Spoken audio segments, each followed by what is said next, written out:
The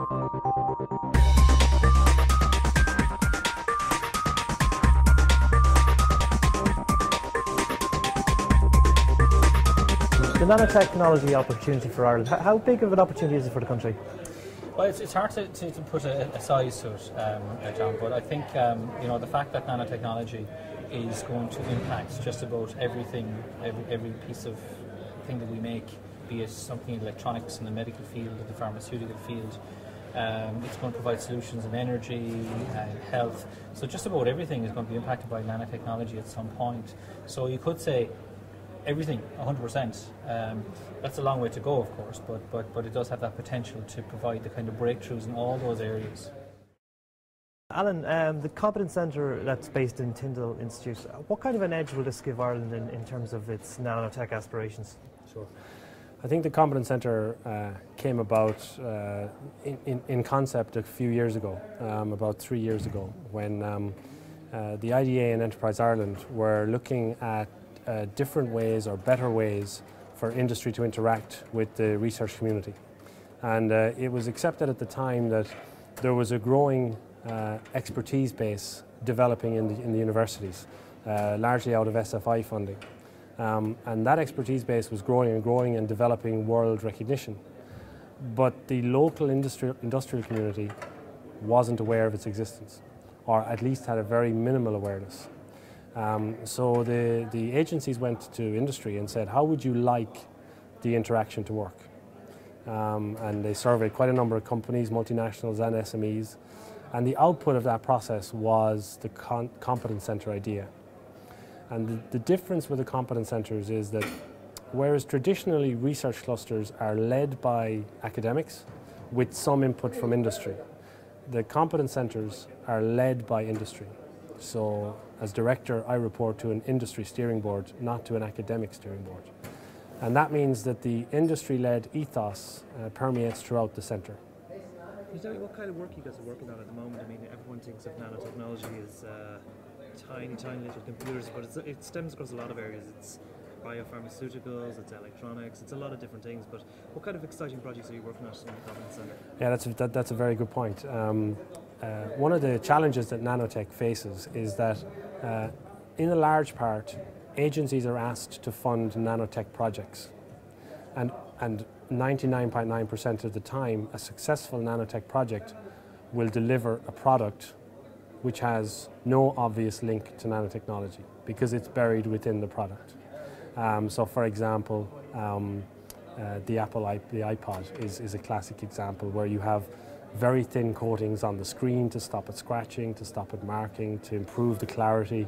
Those are all nano coatings, but it's not a nano product apart from the name. Every silicon chip, every computer chip is based on nanotechnology when you go right down into the middle of it. So the technologies used to build those products, automobiles, cameras, now high-end fashion, have nano treatments which are funded by researchers in nanotechnology getting funding and companies taking the output of that funding and turning it into products. In terms of the international recognition Ireland might get from the Competence Centre, have you attracted much interest from abroad? Well, we've only been in operation for about 12 months, so we're not at the stage yet where we've even portrayed ourselves abroad at this point. It's interesting, though, that this approach of industry-led commercialisation and the Competence Centre model has attracted interest from abroad. It's not just Ireland that faces challenges in commercialising its university research. The EU has a large study ongoing around commercialising all of the EU-funded science that goes on. And recently Ireland was picked out as a case study for a different and best practice approach to commercialisation, really about getting the industries involved from day one. So when we receive a proposal for a project, we receive it not from a researcher, but from a company. And then we find the most appropriate researcher to deliver a solution to the company, which is a very important difference. Intel is, it's on the cutting edge of all electronics, for example, and you guys recently have expanded to the tune of 1,000 new jobs, most of them in construction, but obviously then you'll be developing new products all the time in Ireland. The existence of something like a nanotechnology cluster and the creation of a competence centre, what will that do for the longevity of most multinational foreign direct investment projects in Ireland? Yes, good question. It's important for us in Ireland that we have a general competence of skills that we hire from. So as you mentioned, we announced 1,000 jobs, of which the 1,200 are going to be full-time technical roles.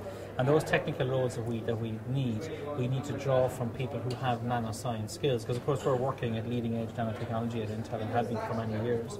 So we need to draw upon those skills, and having the availability of those skills both at a graduate level or indeed an experienced person is a huge advantage to us and a very important ability that we have in Ireland to be able to hire those kind of people. Because if we can't get the right kind of people, we can't attract the right kind of technology from Intel into the future. So it's a huge importance. The industry itself, I mean, we've many established international giants here, but creating more entrepreneurs who are in this area, who are generating the products, some great examples, companies like Redmere, for example, are pushing this future forward. But to get to a point where we have an established electronics industry in Ireland based on the latest nanotech breakthroughs, what do we need to do as a country more? Like, we've established a competence centre, which is a good step forward, but what else do we need to do? Well, I think more of the competence centre type of activity. The competence centre, as was described, was put in place to enable industry to define the sort of research and development that it needs.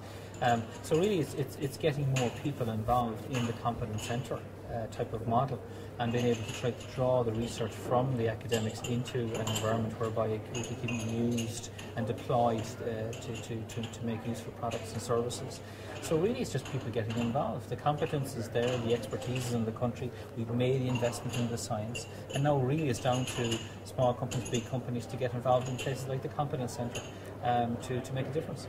You guys have been involved in the BT Young Scientists exhibition, for example, and I saw many examples of really great breakthrough projects come from kids, and I was amazed at their ability to code, their ability to do different things. Yeah. But to excite young people's minds towards this industry, is this an area you'd say that there's definitely going to be a pipeline of jobs into the future if we have kids studying right subjects at college?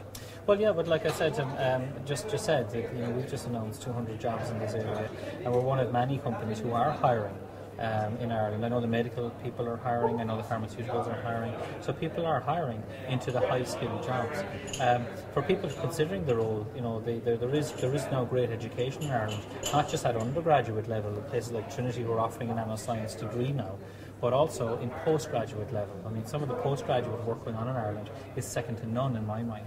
So there's a great opportunity for people to get themselves skilled up and to get themselves with the kind of skills that companies like Intel and many others need. So I think the future is really bright.